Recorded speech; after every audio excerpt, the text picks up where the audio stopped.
எல்லாருக்கும் ஹாய்ங்க. நம்ம நினச்சது சீக்கிரமே நடக்கிறதுக்கு மேனிஃபெஸ்டிங் மெத்தடில் எப்படி எழுதணுங்கிறத டீட்டெயில்டாக ஒரு வீடியோவாகவே நான் கொடுத்துருந்தேன். பார்க்காதவங்க கீழே கொடுத்துருக்குற ப்ளே பட்டனை கிளிக் பண்ணிங்கன்னா டீட்டெயில்டு வீடியோவாக வரும்.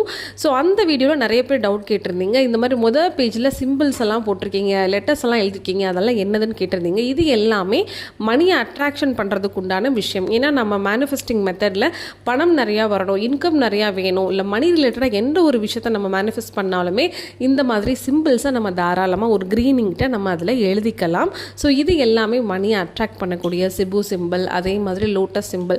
இது இப்போ தான் வந்து புதுசாக ட்ரெண்ட் ஆகிட்டு இருக்கு. ஆனால் இதுக்கு முன்னாடி நம்மளுடைய பாட்டிங்க காலத்தில் எல்லாருமே தோடு போடுறதா இருக்கட்டும், இல்லைன்னா ஒரு செயின் போடுறதா இருக்கட்டும், அதில் எல்லாத்துலேயுமே டாலராக என்ன கொடுத்துருப்பாங்கன்னா தாமரைப்பூ, இல்லைன்னா யானை வந்து தும்பிக்கை தூக்குன மாதிரி இருக்கிறது, இல்லைன்னா சங்கு போட்டிருப்பாங்க, மகாலட்சுமி டாலர்.